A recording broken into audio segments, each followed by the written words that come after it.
Hello, welcome to AT&T ThreatTraq for March 17th, 2015. This program provides network security highlights, discussion, and countermeasures for cyber threats. Today we're joined by special guest, Brian Foster from Damballa. And Brian, you're the CTO. Can you tell us a little more about yourself? Yeah, absolutely. I've been at Damballa about 2 years. I started my career at Symantec Corporation. I spent actually 21 years there. Wow. I started when I was 13. So you would know endpoint security pretty I know well. endpoint very well. I spent a long time on the endpoint. Actually, after Symantec, I spent 5 years at McAfee. Once again, another endpoint antivirus company. And then in 2013, actually came to Damballa to be the Chief Technology Officer. Oh, So, great. yeah. Well, welcome. We really Thank you. appreciate you Glad to be coming here. here today. Did you come from California today? No, actually, I flew. I have an apartment and an office down in Atlanta, so I flew there yesterday, and I Okay. just flew up for the day from Atlanta. All right, So, great. Well, we're very glad to have you here. Glad to and be here. I think we'll get a chance to talk a little bit about endpoint security Yeah, a little bit I'm hoping later to on. join in a lot of the talks and subject. I mean, I want to talk endpoint a little bit. What's, I'm on the network now, which is I think my appropriateness for this session. But a lot of history on the endpoint and a lot of interesting things going on in that area. Yeah. And I'd be curious to get the panelists and have a discussion about it. Yeah, looking forward to it. Thanks. That whole area is evolving in terms of how it gets used It and, sure is. and the function it performs for us. And regular Matt Kaiser, welcome Matt. How's it going? It's going well, thanks. And Jim Clausing online, welcome Jim. Hey guys. And I'm Brian Rexroad, and we'll get right back into it here. And I just wanted to do a little of a sort of a brief advisory here, just to get sort of things rolling a bit. It's tax season, and of course nobody likes to do their taxes, but there is a motivation to do it a little bit earlier than you might have done it otherwise. The IRS has come out with a what they call a taxpayer guide to identity theft, and basically what they're pointing out is that you need to be careful about identity theft as it relates to your tax filing. There has been, and I think the peak was really last year, there was a sort of a peak in fraudulent tax filings that were taking place, particularly in federal returns.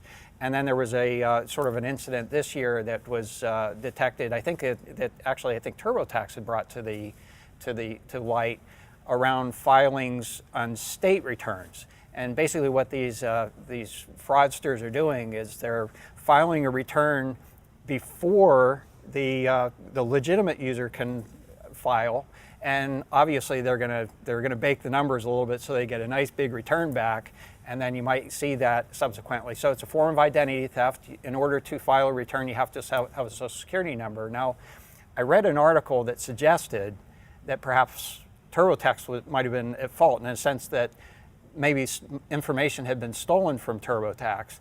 I personally, I don't think there was any evidence to suggest that. There's a good possibility that end users may have been infected, maybe previous users of TurboTax, or even using other products, probably had information on there if they got infected on their computer that would basically give attackers access to that information. So the advice here basically is to make sure that you're protecting, particularly if you're using your own computer, that you're protecting that computer and the information about your tax filings and also personal information like Social Security number to help protect against fraud. But I think one of probably the best ways to protect is to file as early as possible. Okay. Maybe I'm providing this advice a little bit late, but it's still well before April 15th. File as early as possible, and then to hopefully subvert any attempts to file on your behalf. Yeah, Brian, maybe add two things to that. I think, one, IRS is never going to call you, right? I mean, I think, I don't know if you get those radio spots out here. I live on the West Coast. We get those radio spots.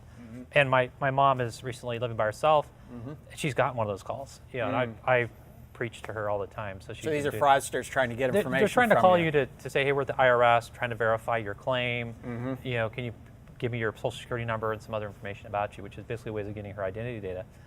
But the IRS doesn't call, right? They're still going to mail you. They're still somewhat behind the times. Well, it's a lot more cost effective to send a letter Absolutely. than to have somebody actually spending time on the phone. And credits to people that think the government's that on it, to think that that they're going to be calling you even before April 15th for taxes that are due April 15th. So this is it's true. a little bit of common sense. And then the second thing that I think I would recommend everybody do, and everybody in my circles I tell to do, is put the 7-year credit block on your credit. That adds one extra step anytime you apply for credit. But all that extra step is they're going to call you wherever you're at. Say, hey, you're applying for credit. Is this really you? And that is so worth it. And it's an easy step to do. You just have to call one of the agencies or companies that do that, and they can institute it for you. They'll do it 7 years at a time. You don't have to worry about it for 7 years. So. Yeah, that's a good point. Very good advice. And that one of the recommendations, and we're providing the link so that you can go actually and see the detailed recommendations from the IRS.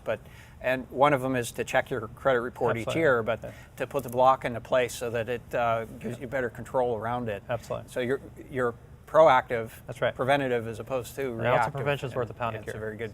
Yeah, very good well, advice. and Thank you, the idea of filing early is a great one. If I could just convince my accountant to get mine done early. Well, good point there, Jim. Maybe you need to give him a tip. So when we're all done having fun with filing our tax returns, perhaps we can have fun with CAPTCHA. Which is something I thought no one would ever say. Yeah. That's probably the first time. Yeah, we were just complaining about it a little bit earlier, so this is actually a nice. Tell us about it. Yeah, sure. So most people are aware of CAPTCHAs, and I'm going to butcher the acronym, but it's completely automated Turing test to tell computers and humans apart. Mm-hmm. I think that's right. Okay, wow, I got it. It's close enough for me. I mean, I can understand what it means. I just when told you say you it that way. Oh yeah, but everyone's encountered it mostly as an anti-fraud technique. You're signing up for an account, ask you to type in a couple of letters you see in a garbled field or in a photograph, and usually they're okay. Take a few seconds to do, but they're never pleasant. And sometimes they're downright frustrating, where you're taking a look and you're saying, is that an R? Is that a twisted N? Is that an I that's really twisted? Yeah. Is that it a case number or a letter? sensitive? Yeah, is it case sensitive? Right. So I think it's the right move what we're seeing here with FunCaptcha, where they've turned it into a game. So basically the things they'll ask you to do is click on one of two buttons to rotate a circle so that the dog is facing right ways up. Pick the picture of the woman out of the picture of several human beings. All of them are male and one is a woman. And that's the sort of thing that you can't really easily write an algorithm against at this point. So I think it's effective, and at the same time, it's not overly painful to click a few times or drag a picture into a box. So I'm all for this. I know there are lots of people out there who are frustrated about trying to solve these things, especially if they've got. And I think you were talking about it earlier. If your eyesight isn't good enough to distinguish these characters from each other, that's right. then it makes sense. I'm always on the lookout for things that are help my mom not have to call me because she's trying to do something on her computer. This is one of those, right? Because some of those CAPTCHA things are just awful. Some of this goes just user interface design. Whoever designed the CAPTCHA, I don't think did a very good job. That's what I like about some of these FunCaptchas that are coming out, is you're actually taking some people from a user-centered design perspective, thinking about how do I still solve the same problem, but in a way that humans can get through it quicker. Recognizing the whole goal of this is to separate humans from computers. But I know we all have probably horror stories of CAPTCHAs that we had to enter 3 or 4 times just because we couldn't make out the characters. It's good to see that some good old-fashioned innovations taking place in that area. Yeah, I think what you would usually see is someone who's trying to take it from the aspect of, how do I make this CAPTCHA harder for a computer to solve? Right. And at the same time, what you're doing is you're degrading the experience for human beings as well. It becomes impossible. I could see some extensions to this. So, you described some relatively simple things that humans would be able to do. It would be hard to get a computer to do, at least in the current stage. But I could see having the intellectual challenge option in the CAPTCHAs. So you actually get a learning experience. Turning the picture is too easy. Give me a maze to do, or the maze would probably be really easy for a computer to solve. Right. Well, I actually think, that's not just as a subject, I think CAPTCHAs are going to go away eventually because of the sensors in your computers and your devices. They're going to be able to sense that there's a human there, and through other types of things, either your eyes or your voice. You're not even need to have CAPTCHAs to verify that that's a human, not a computer. Right. So long term, I hope CAPTCHAs go away, but I'm glad now that at least we get some examples of where, if you have them, are easier to get through. So. Yeah, clearly a step in the right direction. Absolutely. So, it's cool. So, after we're fatigued by trying to solve our CAPTCHAs, Brian, I guess, as security analysts, we run into our own sort of fatigue. And maybe you can introduce this topic for us. Yeah, no problem. Some of this, a couple topics I was hoping we get a chance to talk about are kind of just my own reflections on my career. I mean, I'm starting to get gray hair and my scraggly little beard here. It seems to get grayer every day, and so I've long in tooth in the security industry. I have 21 years at Symantec, 5 at McAfee, so 26 years right there.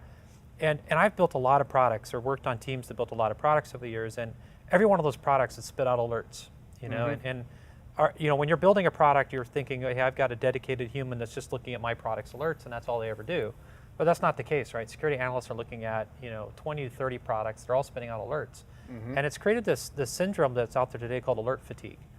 And we've built products that also spit out alerts to try to deal with the alert fatigue, right? The whole part of the whole reason why SIMs are around, is to gather all these alerts from all these other products, try to make sense of those, and then send you new alerts that relate to all those other alerts. And so this issue of alert fatigue is just something that we spend a lot of time at, trying to solve from an industry perspective. And it's getting crazy. I mean, Ponemon did a study at the end of last year where they went out to about 100 enterprises and looked at, how many alerts do you get on a weekly basis? How many alerts do you actually look at on a weekly basis? And this was important because, one of the large retail breaches that occurred a couple of years ago, about a year and a half ago, they actually received alerts of the malware that compromised their point of sale machines, but they didn't do anything about it. Right. Why? Well, it goes back to the subject of this Ponemon study, which is that, hey, on average, the companies in this study received about 17,000 alerts a week. Of the 17,000, only 20% of them were deemed reliable, meaning they'd written their own correlation rules and other things to weed out 80%. And of the 20%, only 4% of the overall total ever actually got looked at by a human. So they're having to play a little bit of a gambling game, a little bit of a dangerous game here of picking out all these alerts I'm getting, which are the ones I'm really going to have humans go look at. Why? I've only got a few humans. Some of my experience tells me these alerts are more meaningful than others. But as we've seen in the news, unfortunately, is that a lot of those alerts that are real, that are getting through and nobody's doing anything about it. So that's kind of this alert fatigue, and to what extent you guys see this. And I think you're absolutely right. It's sort of an analogy, and I think I've used this analogy before. It's kind of like looking for your keys under the light, because you dropped your keys over there somewhere else. Those are the tough alerts, right? The ones that are probably meaningful, but you don't know what to do about it. The tendency is to look where you can see and to where you know how to do something about it. I can be looking around in here, and it's one of those scenarios that I think you run into, is that the sort of the mundane, everyday type activities, those alerts are the ones that get addressed because people know how to address them. Exactly. And the complicated ones, it's like, well, there are lots of them, and so how do you pick out from the lots of the other ones are you going to choose to work on? And it's exactly as you said. And so I think we should work together, because I think there are two areas. For example, one of the things that we see today is it's not just alerts, it's like reports. There's this threat report, that threat report, there's a threat news article. And absorbing all of that, that's even another challenge that creates its own sort of fatigue. How do you manage it? It really requires some human interaction associated with it. And then as we dig into the alert management itself, it becomes, well, do we really have 1,000 problems here, or is it really 5 problems? And it's a matter of figuring out the connection between these different things. Yeah, be able to automatically identify what's the signal in the noise is critical, and I think that's the trick, and that's where I think the industry, both from a technology but also process and people perspective, we're going to get better because we have to. And you hit on one thing which is true. It seems like every other startup right now is a threat intelligence company that has some unique view of the internet and threats, and so we do have this now overload of all this threat intelligence. We almost need some threat intelligence feeds that's making sense of all the other threat intelligence feeds. Right. And that's a challenge. And once again, I think industry is going to solve that with technology, trying to find. But at the end of the day, it's also there's going to be a human element to that as well, because you do have to apply some experience in this space, human experience, to say this threat from this feed plus this feed means really this. And if you can productize that, you can go make a lot of money. Yeah, absolutely true. It's interesting you mentioned it. There are actually so many niche threat activities taking place now. There's one, we know denial of service attacks. There was one we actually talked to that their focus is fraud in gaming. Yeah, okay. Just game fraud, theft of identity, gaming credentials. And it's like, you can actually build a business out of that? Well, that's funny. So there's actually a company in China named Kingsoft that makes an online game there, very popular. They built their own antivirus company just because their gamers were getting hacked for their credentials.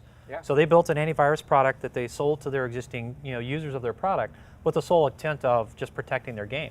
But it's that same relationship. As I've got these gamers, they spend all their lives and have this digital currency that's worth real money for some people, and protecting it's very important. So, that's good. it's a little tangential, but even just evaluating threat intelligence companies, Yep. one of the very important and subtle things to dig into and understand is what is their niche? How are they learning about the threat intelligence? Are they gaining it from a number of external sources and sort of bringing things together? Or sometimes they have certain technical capabilities that really contribute to their inputs. And really getting a handle or an appreciation for where they fit in and how it applies to your organization, That's right. I think is very important. So Yeah, and just one other point on that. I mean, I think there's this notion of a detection bias, which is a lot of these alerts, going back to the other topic, alert fatigue, a lot of these alerts you're getting are from security products that knew to send you an alert. So, they're not sending you alerts obviously on things they don't know to alert about. And so when you go back to threat intelligence feeds and trying to analyze which ones are more important than others, which ones are more valuable, is understanding the source is critical. And is that unfiltered, for example, network data that's built off of, or is it coming through filtered firewalls and IPSs, in which case you're missing some of the context possibly that was there originally, And so, like I said, there's a bunch of these little threat intelligence vendors that are all looking at different ways of differentiating and being unique, but understanding the base of that is very critical. So I totally agree. yeah, Damballa was really one of the groundbreakers in this whole area. Started out with DNS analysis and That's right. and getting some real insights in how Sure. botnets were operating That's right. in ways that most other organizations really had no insight into. So Absolutely. very I mean, innovative in that understanding area. that unfiltered data, and then using that for whatever secret sauce as a company, Damballa and others that you use, I think is critical. Yeah, very cool. So I guess to get to some of the more, day-to-day activities, Jim, maybe you can tell us a little bit about some of the patching activities in iOS. I guess it was last week, Apple pushed out iOS 8.2 for iPhone, and the big thing in there was they fixed a vulnerability that if you were sent a specific type of SMS message, could reboot your phone.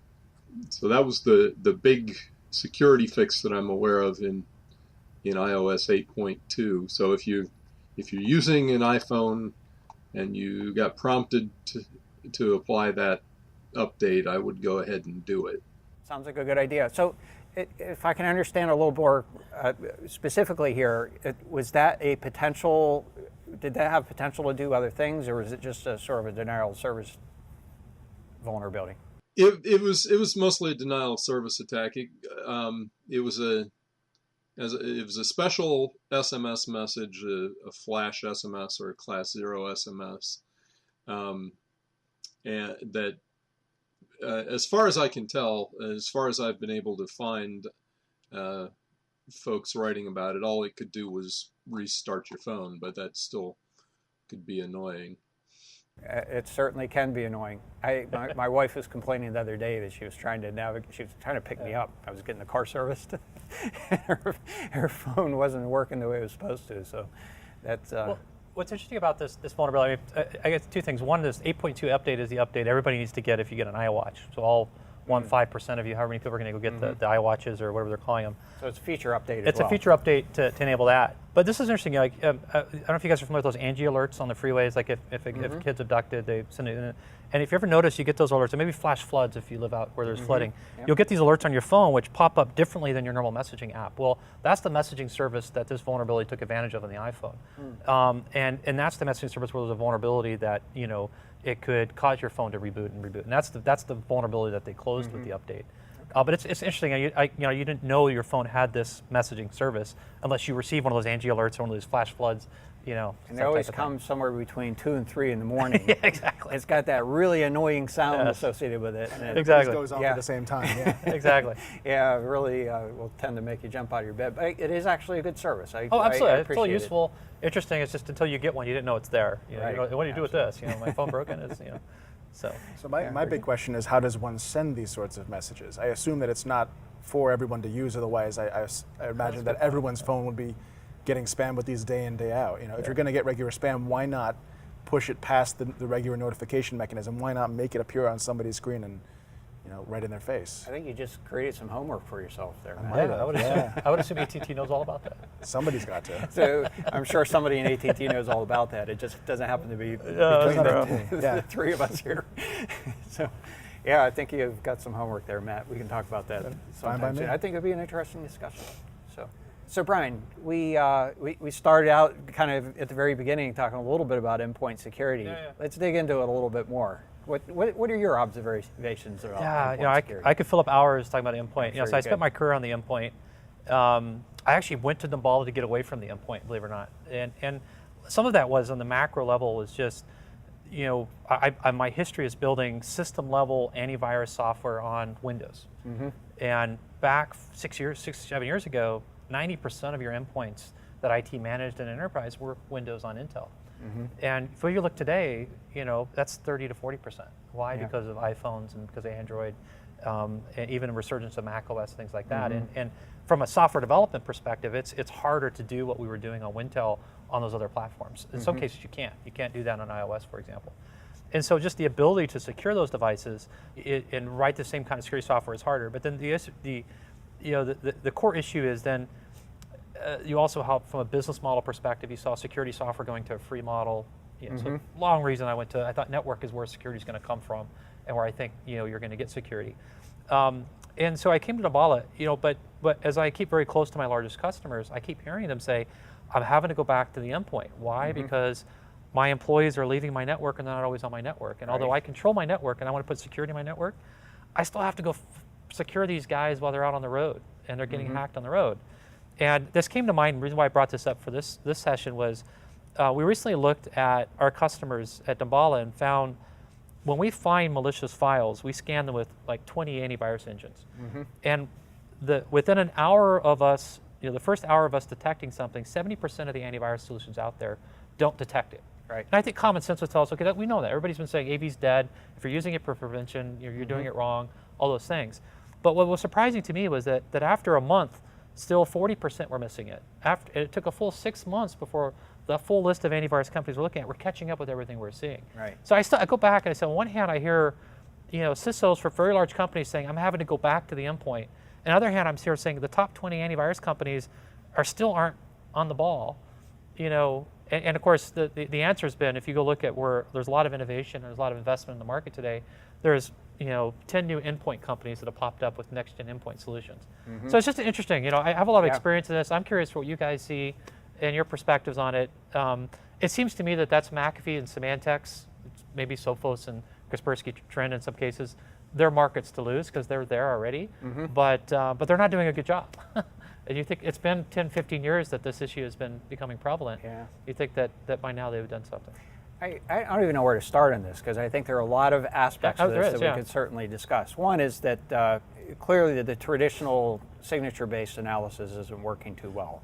That if you have to know about every piece of malware, it's a problem. And so if you look at some of the alternatives that are coming onto market, they're really looking at it in the inverted approach. That is, application whitelisting is sort of a way to look at it. That's right. So that when you see an application that you don't know about, you just kind of raise that as a flag or at least suspicious, and then you can kind of focus on what it's doing as a potential threat. That's a good idea. And so I think in the mobile space, because the application markets are so much better controlled, that is a much better opportunity. That is, you're looking for the unusual anomaly as opposed to the onslaught of so many different new versions of malware that are coming on. So I think that's one aspect of this. Another piece that I kind of, and again, I think this kind of points a little bit to the mobile space, is that the security controls in the Windows environment grew out of basically, I think, bailing wire and Band-Aids in a sense. Whereas the notion of, and if you look at like the Linux environment or the Unix type environments, there was more of a security notion from the very roots. And if we look at Windows way back, it was a DOS operating system. It was intended as for a single user, isolated from the network, except for maybe a modem dial-up. And so it didn't have the same kinds of threats. And then threats started to emerge, through floppy disks and things like that. And as time progressed, we started to have to build in protections, and NT was like the big, trusted core kind of protection thing, and then multimedia kind of eroded that, I think, a little bit as well. So I think part of it has been finding that balance between security and not, whereas with the mobile devices, they got to kind of start from a clean slate and say, let's build in some protections. The big piece being, if you get a clean app on there, it's not as big of a threat. You don't have disk drives connecting to them so often, so you have, I think, some better protections around a mobile device. That I totally agree. I mean, I think, so once again, Damballa, we have a lot of network visibility. We see about 50% of North American mobile data traffic, and 99.9% of the malware we see on mobile data traffic is PCs tethered to a mobile device, you might imagine. And we see a little bit of Android malware, and we see almost no iOS malware based on our visibility. Right. However, if you go to Eastern Europe, or if you go to Asia specifically, where these walled gardens, these app stores aren't enforced and prevalent, you see mobile malware growing like gangbusters, right? Yeah, absolutely. And so certainly the approach that with the app stores for the mobile has helped prevent bad apps from distributing, and distribution is a key part of a threat actor's economic business model for making money off malware. Is they got to get it out there, and if you can't get it out there on enough mobile devices, you can't make money off. Well, in Asia you can, parts of Europe you can, because of the lack of the app stores, if you will. And I think that's definitely solving it. And I think, and I do think what's going to happen is, I mean, McAfee has a whitelisting solution, for example. I know because I acquired it when I was at McAfee. So I think that those things are happening, and I think that, so endpoint security is not going to go away, and I guess the way I would sum it up, and I'll leave it at, is I saw a CISO for one of the large financials recently talk at an event, and he said, hey, yeah, I know my antivirus isn't doing much, but I'm not going to be the first guy that's going to take AV off my machines and replace it with something else, because I don't want to be the guy that's in front of the congressional subcommittee saying, hey, why aren't you running AV, but everybody else is? One of those things. So it's the auditors expect it. So, exactly. So there's a need for new investment in it. I think and the scenarios I think are important, or the roaming user is still very key. I know at my company, half our employees never get on our network, and you still need to secure their activities and their lives online. And I think that so there's a presence. There's still a need for endpoint. Yeah, absolutely. Another perspective, perhaps, or perhaps another trend. In an enterprise context. Now, I don't think this applies as well, or not as easily, in the consumer context, but the home. There is actually a relationship. But in any case, in enterprise context, they tend to be targeted by the advanced attackers, the advanced threats.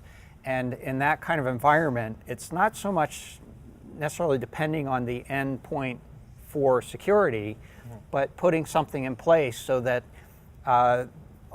the analysts can evaluate where an advanced threat might be. And so what I mean by that is, if you can get one sample and then be able to search across an enterprise and see if there are other drop points that an advanced attacker has been able to access, it gives you an opportunity to do, and this is one of the things where I'm a big advocate of threat analysis. Well, partly because it's my job, but and that's as well. But partly because it's that passive perspective. It's that piece that the attackers can't see how well you're doing it or what you're doing specifically, presuming you protect that environment.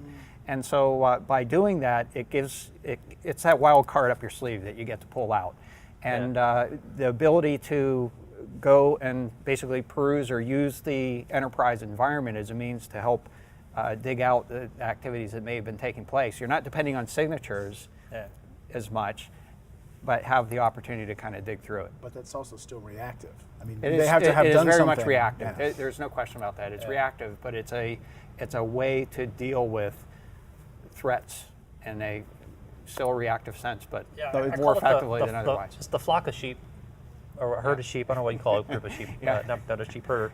But it's a herd of sheep defense, which is safest place if you're in a flock of sheep. I like flock of sheep, sounds better. Is if you're in the middle of the flock, right? Because it's the sheep on the outside edge, they're going to get nabbed by a wolf. And of course, by the time the wolf nabs the sheep, the shepherd finds out about it, runs the wolf off. You lost one sheep, but saved the other 99, if you will. And that's how the security industry has been for a long time, which is we're going to sacrifice a couple sheep to protect the rest of the flock, if you will. And if you're part of the flock, that's great. If you're the sheep that got sacrificed, not so good. And I think that's where a lot of these things are, and we certainly need to find better ways to protect the sheep on the outside as well. So. Yeah, very good analogy. Yeah, I no like problem. Okay, so Matt, let's talk a little bit about your. You tell me about this. I guess that sometimes the flock gets lost. So this one is kind of interesting. So it turns out that Google, through the Google Apps platform, allowed people to, and allows people to register for domains for the sites they're putting together, which is, it's a good plan. They're using Enom for their registration. But Cisco's Talos team reported that as of, I want to say, 2013, at some point, the WHOIS protection service ceased to function properly. Now, for those who aren't familiar with, WHOIS protection, basically, when you sign up for a domain name, you've got to give contact information. Say, this is my name, this is my address, my phone number, and my email address, in case you need to contact me for abuse purposes or whatever. And for a long time, when you would sign up, this would be available to anybody. And it turned out that spammers would start to, dig through these records and grab your email address, grab your phone number, and start using it for whatever purposes they had. So someone came up with the bright idea of WHOIS protections or WHOIS privacy services, which means you don't actually put that information out in the public. They give sort of like an intermediary step, so you have to still contact the company and say, I have a legitimate use for this information, please give it to me. I have an abuse case to work on. Something more than CAPTCHA. It's an extra step that prevents automation. So in a way, you could say that.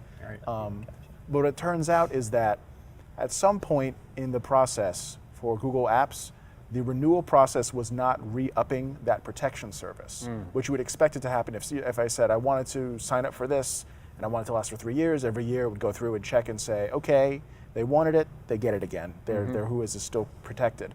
At some point that failed. Now what this means is that people's contact information related to these domains was out in the public. There's an upside, there's mostly a downside. There's a small upside, which I'll get to. The downside is that now you've got this information, and while Google has fixed the problem, anybody who was watching during that period and trying to scrape for this information would have a copy of it historically. So it's out there, and it's not going to be, you can't put the cat back in the bag. Right. So plenty of people's contact information has been leaked. And there's all sorts of, depending on what you were doing with your website, there's all sorts of reasons why this is a terrible, terrible thing. For most people, and some people don't even care, some people don't sign up for these services, but for some people it's very important that identity be protected. The very small silver lining in this cloud is that these same services are often used to protect criminal activities. Right. So for people who are out there in the realm of analysis of criminal activities and spam and botnets, this is actually an analysis boon. we use, at Damballa, we use WHOIS data as one of the many ingredients in our analysis trying to find bots and bad actors, but you're right. Yep. And we've used the same information as well. It is very useful for that purpose. That's right. So, I mean, it's kind of the big story of the week that this information is now out there in the public. It's been fixed, but for this long period of time, it was sort of a problem. Okay. Well, this is the consequences of leaks.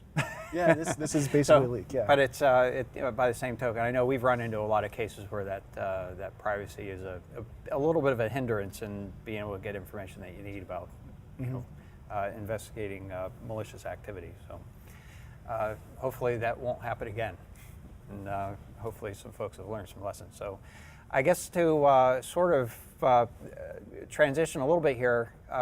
I don't think we've had any discussion. Well, we did discuss the iOS patches, and some other patches are coming along or fixes. And maybe, Jim, you can tell us a little bit about that. Yeah, this is one that I'm sure we'll be talking about on next week's show, because OpenSSL sent out an email to their announced list earlier this week that they will be providing fixes, new versions, on Friday, the 19th of March. They have not gone into any detail about what is being fixed, other than to say that it is a high-risk vulnerability that they're patching. Wow. High severity is what they said. So think something along the lines of Heartbleed or Poodle or Freak or something like that is what my guess is. We'll know a lot more next week, but it's coming, so be ready to be patching. Yeah, this is a case where when you have these open source projects that are used broadly, on many different devices, it makes the patching process quite complex. It's a large work factor.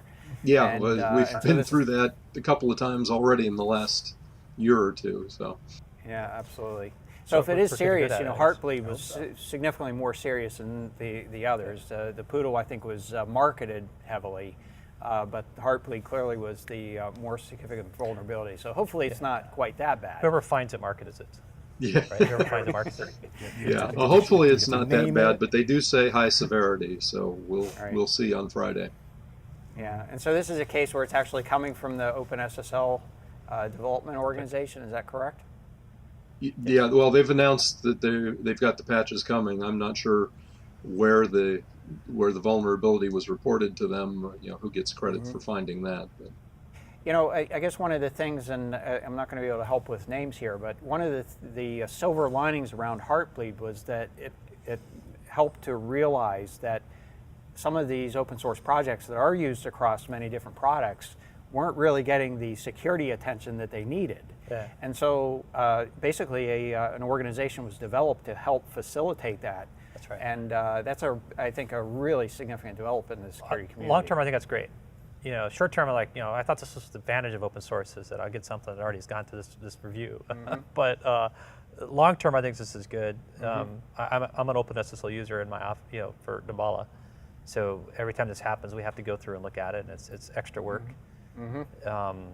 But long term, that's good. Short term is painful. Absolutely. Yeah, it's a painful to have to go through the cycle of fixing these. But rest assured, there will probably be more of these. That's right. And so refining the process of patching things associated with OpenSSL, recognizing those and being prepared for it is going to be perhaps a good thing in the next year or so. And in fact, there are some others that we should be paying attention to as well. And I think they are trying to get those incorporated as a part of that activity. So let's take a look at the internet weather over the last week or so here. And the first item they have here is bytes on source port 161 UDP. That's Simple Network Management Protocol. And we talked about this last week. It was basically the early phase of some denial of service attack activity. As we reported last week, it was actually a reflective denial of service attack against a target in China. I think there's some diversity in the targets here. That is, it's changing over time. So the more recent targets, I don't think actually are against China. The more significant aspect here, and to correct a mistake from last week, we're seeing attacks up in the gigabit range. It's not tens of gigabits, but certainly the gigabit range. So that's a significant consideration. That is, we had not seen that previously. So somebody has basically cracked the code here in being able to increase the effectiveness of SNMP-based reflection attacks. So that's significant. You want to pay attention to that. Make sure that you're not exposing SNMP unnecessarily. But I think most of the traffic is coming from some other places. So in any case, keep an eye on that. Hopefully this isn't a growing trend. We did see some decrease in activity over the last week or so, but we're going to need to keep an eye on that. Looking at the top 10 most probed ports, at the top of the list here, port 22, followed by port 23. We're going to look at some of these a little bit more closely. Port 135 TCP, as we've been seeing a lot of probing activity on that one as well. 443 TCP, 445 TCP, port 80, 8080, that's basically web proxy. 1900 UDP, that's simple service discovery protocol used in the reflection attack activity. We have a new one here, port 9200 TCP. We'll take a little closer look at that as well. So first drilling into port 135 TCP. This is associated with Microsoft DCE endpoint resolution. I'm showing 90 days of activity here, and as you can see, traditionally we had seen an awful lot of activity here. It actually has gone down significantly, so I think that's a good thing. Now, overall, all of this activity, regardless of the volume, is really, to a large extent, attributable to one organization that's performing this activity. Multiple addresses, I think on the order of dozens of addresses that are performing this. The reason that we know it's basically related to the same activity, first of all, they're kind of registered under the same name. And secondly, the activity goes down and up together. And so we're still a little unclear what the objective is here. This was actually, Brian, this will be new to you. What we had actually been seeing as an attempt to basically log in under a particular user credential. So I don't know if they're actually looking for a specific user in this activity, but or trying to just really evaluate the presence and the potential vulnerability on this port. This port was pretty much dead on the internet for a while, and then this activity really woke it up again. It's been going on for on the order of about a year now. Next item here is scam probes on port 23 TCP. That's Telnet, and we've been tracking this activity. It's really Internet of Things, or well, I like to say Internet of Insecure Things. That is, those devices that are not well designed for connection to the internet are exposing port 23 Telnet. Oftentimes have a default password that allows the attackers to basically walk into the systems, and users are often unaware of that. This is a case where we see another sort of spike in activity in the last few days here, where we're seeing a lot more probes. In this case, we're not seeing a lot more sources doing that probing, and then there's been a decay after that. So normally when we see a lot of sources doing the probing, big increases, we know that's a botnet being controlled together. This is a case where we're seeing just a handful of addresses that are creating a lot more probing activity. There are ways to use botnets to do that, and perhaps that's a possibility, but in this case, it certainly isn't showing as lots of different IP addresses.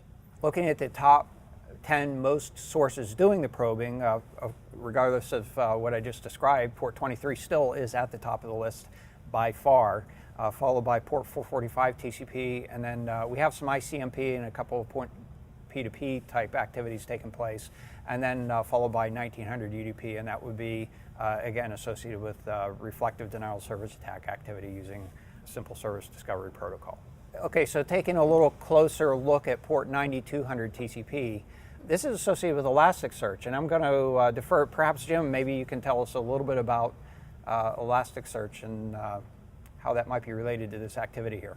Yeah, Elasticsearch is Elasticsearch along with Logstash and Kibana are three pieces of technology that get used together a lot in log aggregation and making nice dashboards out of it. Mm-hmm. People have used it as a poor man's Splunk replacement.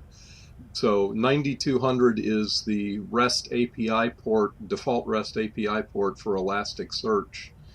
And there was a vulnerability announced in mid-February in versions on the 1.4 tree before 1.4.3 and in the 1.3 tree before 1.3.8. So there were some new patches out. February 11th is when the patches were released. Okay. And so when we look at the activity that's on here, these spikes in activity, I suspect this is researchers performing that activity. That started right around the third week in February. And then subsequently what we're seeing is some increase in the number of sources of activity that are performing this probing. Again, a little bit different slant here. It doesn't really look like botnet activity per se, or perhaps this later part really does look like botnet activity. Oftentimes that's indicative when you see an increase in source addresses progressively like that, right, that there's some type of recruiting operation going on. So we're going to need to keep a close look at that, investigate it a little bit further, and see if there actually is a botnet and perhaps some command and control around this activity that's growing. The numbers here are not large, and so it doesn't really lend itself to suggest that very conclusively that it's a botnet at this place. We're looking at tens of addresses at a time, as opposed to some of the botnets we're tracking. The port 23 activity was up around 150,000 sources that we saw at any given time. So significant difference here. Yeah, this vulnerability allows remote code execution. Basically, you can drop Java on the box unauthenticated and execute it. So if you're running Elasticsearch and you have it exposed to the internet, you really need to be on 1.4.3 or 1.3.8. And just a note here, most of the sources, not all, but most of the sources associated with this activity trace back to 3 specific ASNs, all of which are in China. So perhaps there's some sort of an outbreak in that space, or perhaps it's deliberate. It's hard to say. Yeah. So that's our show for today. I'd like to thank you for joining us, and if you'd like to get in touch with us, you can email us at threattrack@list.att.com, and you can find ThreatTraq on the AT&T Tech channel. It's att.com/ThreatTraq. It's also available on YouTube as well as iTunes, and you can follow us on Twitter. Our handle is @ATT Security. And Brian, do you happen to have a Twitter handle? Yeah, I do. It's @BC_Foster. Okay, very good. So if you'd like to acknowledge Brian's participation here, very much appreciate you being here today. Awesome being here. Thank you. Thanks, Jim. Thanks, Matt. I'm Brian Rexroad. We'll be back next week with a new episode, and until then, keep your network safe.